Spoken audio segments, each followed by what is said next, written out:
America और Cuba के रिश्ते, ये तो हमेशा से ही तनाव भरे रहे हैं।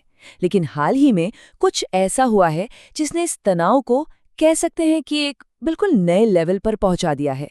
एक चेतावनी जिसने पूरे कैरिबियन में जैसे हलचल मचा दी है। तो चलिए समझते हैं कि आखिर ये पूरा मामला है। एक सौदा कर लो, इससे पहले कि बहुत देर हो जाए। सुनने में ये किसी फिल्म का डायलॉग लगता है ना? पर ये शब्द हैं अमेरिका के पूर्व राष्ट्रपति डोनाल्ड ट्रंप के। सोचिए, बस एक सोशल मीडिया पोस्ट और उसने क्यूबा की सरकार के लिए खतरे की घंटी बजा दी। तो ये अल्टीमेटम आखिर है क्या? ट्रंप क्यूबा से चाहते क्या हैं? चलिए सबसे पहले इसी गुत्थी को सुलझाते हैं। ट्रंप ने एकदम साफ शब्दों में कह दिया कि वेनेजुएला से क्यूबा को जो मदद मिलती है, जो उसकी अर्थव्यवस्था के लिए समझिए कि ऑक्सीजन जैसी है, वो अब पूरी तरह से बंद कर दी जाएगी। जरा सोचिए, एक देश जो पहले से ही कितनी आर्थिक मुश्किलों से गुजर रहा है, उसके लिए ये कितनी बड़ी, कितनी सीधी चेतावनी है। और उन्होंने आगे लिखा, अब क्यूबा को और तेल या पैसा नहीं मिलेगा। जीरो, मतलब बिल्कुल साफ धमकी। लेकिन एक बात अधूरी छोड़ दी गई। आखिर वो कौन सा सौदा है, वो कौन सी डील है जो ट्रंप क्यूबा से करना चाहते हैं? लेकिन सवाल ये है कि ये सब इतना अचानक क्यों हुआ? ऐसा क्या हो गया कि ट्रंप को अचानक क्यूबा पर इतना गुस्सा आ गया? इसकी वजह छिपी है वेनेजुएला की राजधानी कराकस में हुई एक बहुत ही सनसनीखेज रेड में। देखिए, घटनाओं का क्रम देखिए। 3 जनवरी अमेरिकी सेना वेनेजुएला में घुसती है और वहां के नेता निकोलस मादुरो को पकड़ लेती है।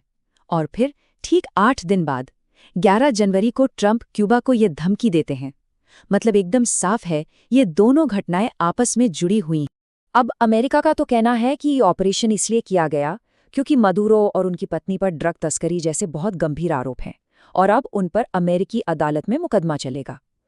लेकिन जैसा कि अक्सर होता है, कहानी इतनी सीधी भी नहीं है।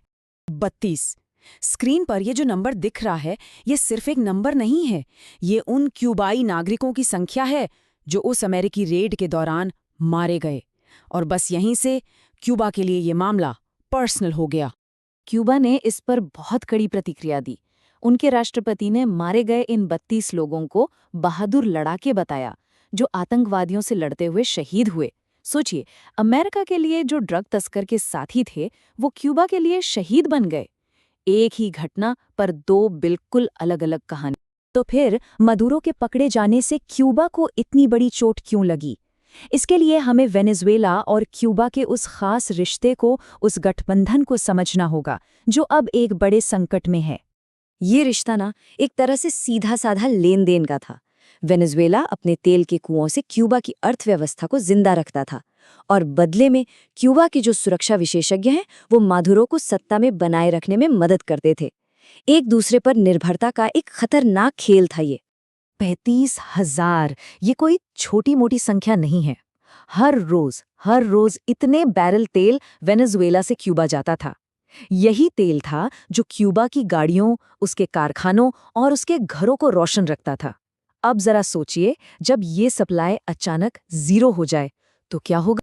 ट्रंप ने अपने पोस्ट में इस रिश्ते का पूरा सार ही बता दिया। उन्होंने लिखा, क्यूबा कई सालों तक वेनेजुएला के तेल और पैसे पर जीता रहा, बदले में सुरक्षा दी, लेकिन अब और नहीं। अमेरिका के लिए ये खेल अब खत्म हो चुका था, फुल स्टॉप। तो अब क्यूबा का क्या होगा?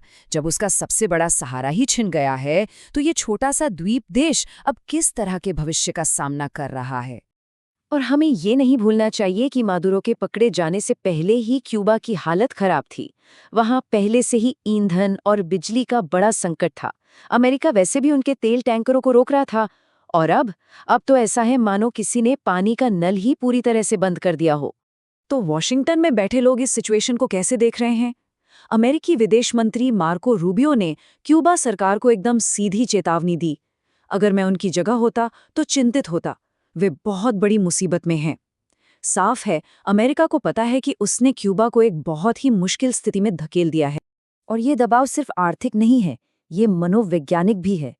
ट्रंप ने एक कदम और आगे बढ़कर एक सुझाव को रीपोस्ट किया कि क्यूबाई मूल के अमेरिकी नेता मार्को रूबियो को क्यूबा का अगला राष्ट्रपति बना देना चाहिए।